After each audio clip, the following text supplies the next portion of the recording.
जय गुरुदेव। Hi friends, आज हम बात करने जा रहे हैं 10 जून 2021 को जो सूर्य ग्रहण लग रहा है। हम इस विषय में बात करने जा रहे हैं। हालांकि इस सूर्य ग्रहण का भारत में इतना असर नहीं पड़ेगा क्योंकि ये ग्रहण भारत में नहीं दिखाई देगा, लेकिन चूंकि ग्रहण तो लग रहा है सूर्य को, तो प्रभाव तो होगा। तो आज हम इस ग्रहण को आपकी राशि व लगने के अनुसार क्या प्रभाव पड़ेगा आपके जीवन में, इसको जानने का प्रयास करेंगे। साथ साथ अंत में हम कुछ रेमेडी देंगे। वो कॉमन रेमेडी रहेगी, लेकिन चूंकि वो हमें करना चाहिए।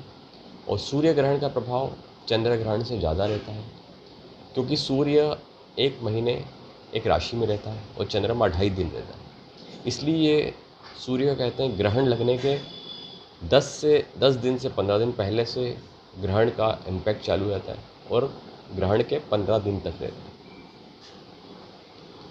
तो इसको कैसे हम समझेंगे? 12 राशियाँ होती है और लग्न भी 12 ही होते हैं ऑब्वियसली। तो आज हम बात करेंगे आपकी राशि के अनुसार ग्रहण का क्या प्रभाव पड़ेगा और अंत में रेमेडी क्या होगी, उस पर बात करेंगे। तो विलंब न करते हुए हम आरंभ करते हैं। सब में प्रथम नंबर की जो राशि है मेष राशि, ये आपका मेष लग्न है, तो भी आपको इसके प्रभाव देखने को मिलेंगे। तो मेष राशि के अनुसार आपका दूसरे भाव में ग्रहण पड़ रहा है, क्योंकि वृषभ राशि में राहु है और सूर्य भी वहीं पर है, तो ग्रहण दूसरे भाव में पड़ रहा है। तो दूसरे भाव में क्या क्या चीज़ें आती, पहले हम इसको समझेंगे।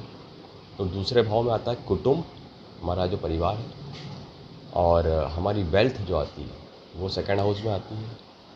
हमारे चेहरे की, यदि हम बॉडी पार्ट्स की बात करें तो हमारे दांत, हमारा चेहरा, हमारी आइज़ और हमारी ओवरऑल सेविंग जो है वो सेकंड हाउस में आती है।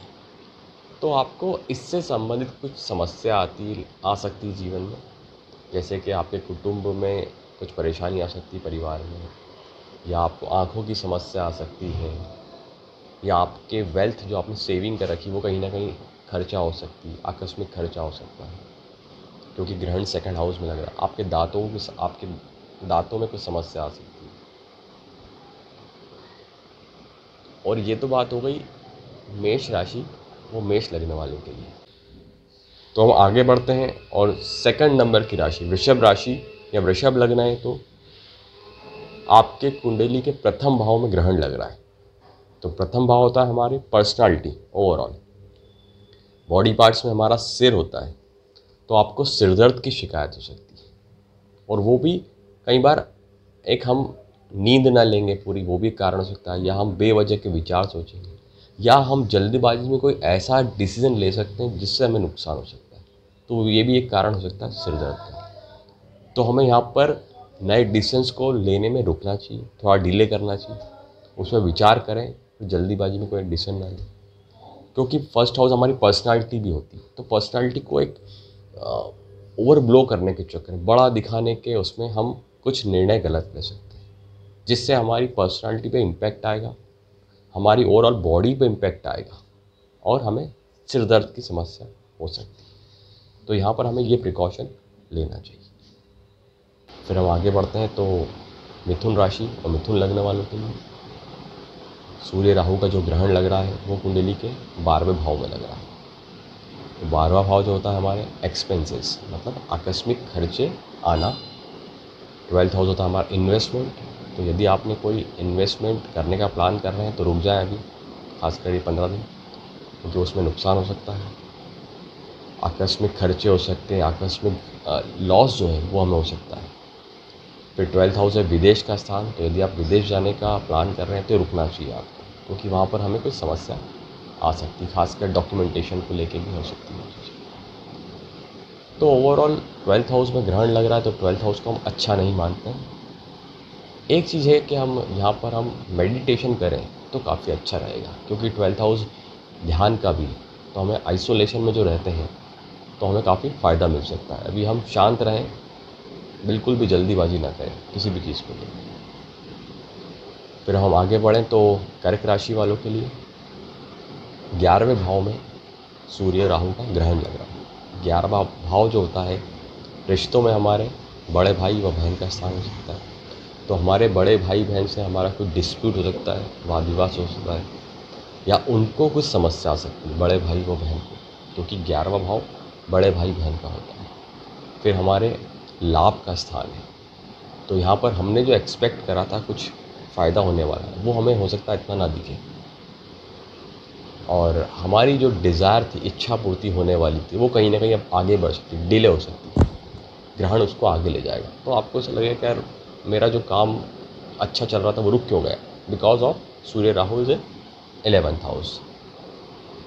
और हमारे बॉडी पार्ट्स में जो पाँव होते हैं हमारे, वो आते हैं 11th हाउस में, तो आपको पाँवों की कुछ समस्या आ सकती है, पाँवों में मांसपेशियों में खिंचाव होना, घुटने दुखना।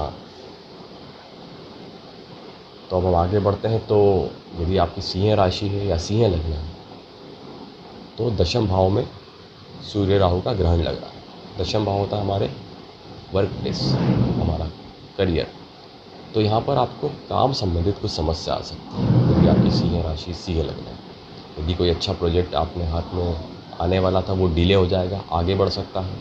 यदि आप कुछ नया काम शुरू करने जा रहे हैं तो अब आपको रुकना चाहिए, वहाँ पर भी कुछ समस्या आ सकती है। दशम भाव हमारे वर्क प्लेस, मतलब हमारे बॉस से हमारी कुछ अनबन हो सकती है, या हमारे सीनियर से कुछ पंगा हो सकता है हमारा। तो यहाँ पर आप जितना हो सके शांत रहें, खासकर वर्क प्लेस पर कोई भी डिसीजन जल्दीबाजी में ना लें, आवेश में आके ना लें। यदि कोई काम शुरू करने का सोच रहे हैं तो अभी आपको रुकना चाहिए। फिर हम आगे बढ़ते हैं, तो आपकी कन्या राशि, तो कन्या राशि वालों के लिए नवम भाव में सूर्य राहु का ग्रहण लगा। यस, नवम भाव होता है हमारे पिता का स्थान, तो हमारे पिताजी से अनबन हो सकती है, कुछ वाद विवाद हो सकता है, पिताजी को कुछ समस्या आ सकती है, क्योंकि राहु 9th हाउस में है पिताजी के स्थान पर, और सूर्य पिताजी का कारक होकर भी 9th हाउस में है और उसको ग्रहण लग रहा है। मतलब पिताजी को समस्या आ सकती है, यहाँ पर कुछ हेल्थ इश्यूज आ सकता है, या पिताजी से आपका वाद विवाद हो सकता है, something related to problem with father. और 9th हाउस होता है हमारे हायर एजुकेशन, तो अभी कोई आप हायर एजुकेशन का कोर्स करने का सोच रहे हैं, या तो अभी आपको रुकना चाहिए, वहाँ पर भी आपको कुछ समस्या आ सकती है। हमारे धर्म का स्थान है, तो आपका अभी धर्म के प्रति जो है आपकी सोच बहुत अलग हो जाएगी, क्योंकि ग्रहण लग रहा है आपके धर्म के स्थान पर। आपको इस समय पूजा पाठ को बढ़ा देना चाहिए यदि आपकी कन्या राशि, तो आपको मानसिक शांति मिलेगी। हालांकि कौन सी पूजा पाठ करना, क्या रेमेडी हो, मैं एंड में बताऊंगा ही सही सबके लिए। फिर हम आगे बढ़ें, तो 8th हाउस मतलब आपके तुला राशि है, तो आपके अष्टम भाव में सूर्य राहु का ग्रहण लग रहा है। आपकी तुला राशि या लग्न है, तो अष्टम भाव जो होता है हमारे रिश्तों में ससुराल पक्ष होता है। तो यदि कोई लड़की है इसकी तुला राशि, तो उसको अपने ससुराल पक्ष से समस्या आ सकती है, वाद विवाद हो सकता है, तो उसको यहाँ पर अभी शांति बनाए रखना चाहिए ताकि ये ग्रहण का समय निकल जाए। अष्टम भाव होता है हमारे जेनिटल पार्ट्स का, तो मेंसेस प्रॉब्लम होना या कुछ ना कुछ शारीरिक समस्या रिलेटेड टू जेनेटिकल पार्ट। फिर अष्टम भाव होता है हमारे आकस्मिक घटनाएं, तो आपके जीवन में उस समय कुछ आकस्मिक घटनाएं हो सकती है। फिर हम आगे बढ़े, तो यदि आपकी वृश्चिक राशि है, तो सप्तम भाव में सूर्य राहु का ग्रहण लग रहा है। सप्तम भाव जो होता है वृश्चिक राशि या वृश्चिक लग्न दोनों, सप्तम भाव जो होता है वो हमारे लाइफ पार्टनर का स्थान होता है। तो आपके लाइफ पार्टनर को कुछ समस्या आ सकती है, या आपका उनसे वाद विवाद हो सकता है, क्योंकि सप्तम भाव आपके स्पाउस का स्थान होता है। फिर सप्तम भाव आपके बिजनेस का स्थान होता है, तो आपके बिजनेस में कुछ ना कुछ रुकावट आना, समस्या आना, डिले होना।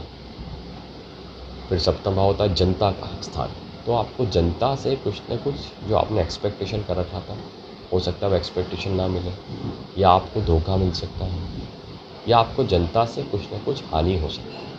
तो आपको ये 15 दिन खासकर थोड़ा शांत रहना चाहिए, कोई भी नए निर्णय ना लें। तो यदि हम आगे बढ़ें, तो धनु राशि और धनु लग्न आता है, तो धनु राशि वालों के लिए छठे भाव में सूर्य राहु का ग्रहण लग रहा है। छठा भाव जो होता है हमारे बीमारी का स्थान होता है, तो आपको अचानक कोई बीमारी आना, खासकर related to Surya, Surya means हड्डी की समस्या आना, आँखों की समस्या आना, सिर दर्द होना, मांसपेशी में खिंचाव होना।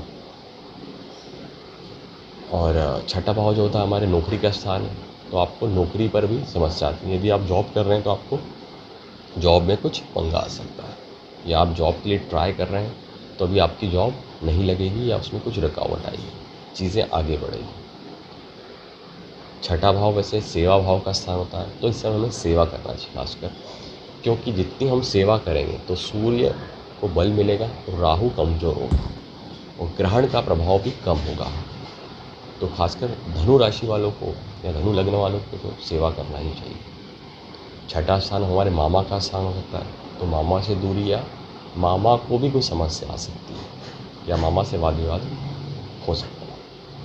अभी हम लोन लेने का सोच रहे हैं तो रुकना चाहिए, क्योंकि लोन संबंधित चीज़ें आगे बढ़ेगी, डॉक्यूमेंटेशन में हो सकता है कुछ कमी आ जाए तो चीज़ें आगे बढ़ें, तो लोन में भी रुकावट आ सकती है। फिर हम आगे बढ़ें तो मकर राशि, तो मकर राशि वालों के लिए पंचम भाव में ग्रहण लग रहा है। पंचम भाव होता है संतान का भाव, तो संतान संबंधित समस्या आना या संतान को समस्या आना। पंचम भाव होता है हमारे पेट का स्थान, तो हमारे को पेट दर्द की कुछ शिकायत हो सकती है, तो हमारे खान पीन का खासकर ध्यान रखना चाहिए। पंचम भाव होता है हमारे स्पेकुलेशन, यदि आप शेयर मार्केट में ट्रेडिंग कर रहे हैं तो आपको नुकसान हो सकता है। पंचम भाव होता है हमारे रोमांस का स्थान, अफेयर का, यदि आप किसी अफेयर में हैं तो आपको धोखा मिल सकता है या आपका रिलेशन ब्रेक हो सकता है। फिर हम आगे बढ़ते हैं तो कुंभ राशि आती है। कुंभ राशि वालों के लिए चौथे भाव में ग्रहण लग रहा है। चौथा भाव होता है हमारा हैप्पीनेस का, कंफर्ट का, तो आपको हैप्पीनेस या कंफर्ट नहीं मिलेगा इस समय, आप उसके लिए काफ़ी परेशान रहेंगे। चौथा स्थान हमारे घर का स्थान होता है, तो घर पे कुछ न कुछ वाद विवाद होना या घर पे डिस्प्यूट होना किसी भी फैमिली मेम्बर से। चौथा भाव होता है हमारे सुख सुविधा, तो उसमें कुछ कमी करना या हमारे घर का स्थान होता है, तो घर में आपको मानसिक शांति नहीं मिलेगी इस समय। और यदि आप गाड़ी लेने का सोच रहे हैं या मकान लेने का सोच रहे हैं, जो चौथा भाव गाड़ी होती है, हमारा मकान होता है, तो इस समय आपको मकान लेने का सोच रहे हैं तो उसको टालना चाहिए। आप गाड़ी लेने का सोच रहे हैं तो इस चीज़ को टालना चाहिए, खासकर 15 दिन। फिर आखिरी राशि जो आती है, सब में आखिरी राशि मीन राशि, जिसे कहते हैं मीन लग्न भी कहते हैं, मीन राशि और मीन लग्न, तो आपके तीसरे भाव में सूर्य राहु का ग्रहण लग रहा है। तीसरा भाव होता है हमारे छोटे भाई बहन का स्थान, तो हमारे छोटे भाई बहन से हमारी अनबन हो सकती है या उनको कुछ समस्या आ सकती है, छोटे भाई बहन, तो आपको इस समय उनसे वाद विवाद नहीं करना चाहिए, उल्टा उनका ध्यान रखना चाहिए। फिर तीसरा भाव होता है कम्युनिकेशन, तो आपकी कम्युनिकेशन कुछ गड़बड़ हो सकती है, मिस कम्युनिकेशन हो सकता है, आपने कुछ बोला, सामने वाले ने कुछ और समझा, तो कम्युनिकेशन को लेकर आपको काफ़ी अलर्ट रहना चाहिए। तीसरा भाव होता है हमारी छोटी यात्रा, तो छोटी यात्रा है उसमें समस्या आएगी। और हमारे कंधे होते हैं बॉडी पार्ट्स में, नेक हो सकती है, हमारे हाथ होते हैं शोल्डर पार्ट, तो यहाँ पर इस संबंध की समस्या आपको बन सकती है, क्योंकि ये बॉडी पार्ट्स तीसरे भाव में आते हैं। और तीसरा स्थान होता है पराक्रम का, तो हो सकता है पराक्रम आपका बढ़े, बट वो गलत दिशा में लग सकता है आपका पराक्रम, तो यहाँ पर हो सकता है मेरे हिसाब से ओवरऑल आपको अभी यात्रा ही नहीं करना चाहिए खासकर, और कम्युनिकेशन को थोड़ा सा अवॉइड करना चाहिए।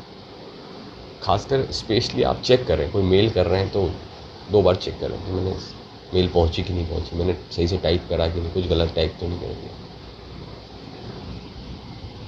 तो आज हमने बात करी फ्रेंड्स ओवरऑल 12 राशियों के लिए, 12 लग्न भी उसमें आ गए। अब क्या रेमेडी बनती है, तो सूर्य को यहाँ पर हमको बल देने की आवश्यकता है, तो मैं कॉमन रेमेडीज़ बता रहा हूँ जो कि हमें करना चाहिए, खासकर ये नेक्स्ट ये जो ग्रहण लग रहा है उसके 15 दिन बाद तक करना चाहिए, ताकि सूर्य को बल मिले। तो पहली रेमेडी आएगी, हमको सूर्य को अर्घ देना चाहिए, और हो सके तो तांबे के पात्र में रक्त चंदन यदि आपके घर पे है तो वो चुटकी डालें और सूर्य को अर्घ दें। अर्ली मॉर्निंग देना है जब कोमल किरणें रहती सूर्य।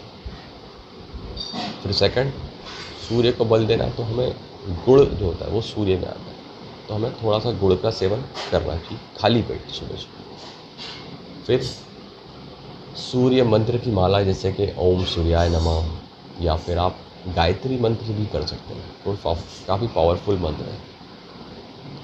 एक सूर्य नमस्कार भी हम कर सकते हैं ताकि हड्डी या मांसपेशी की समस्या ना हो। तो फ्रेंड्स, आज हमने बात करी ये ग्रहण जो लग रहा है 10 जून को, लेकिन ये भारत में नहीं है, इसलिए इतना घबराने का विषय नहीं है। बट हमें उपाय तो करना ही चाहिए, क्योंकि कहीं ना कहीं समस्या आ सकती है। तो फ्रेंड्स, मैं आशा करता हूँ कि आज आपको ये मेरा वीडियो पसंद आया होगा, और यदि आया है तो आप इसको लाइक करें, चैनल को सब्सक्राइब करें और बेल आइकन को याद से दबाएं, ताकि आपको मेरे नेक्स्ट वीडियोस की जानकारी मिलती है। जय गुरुदेव।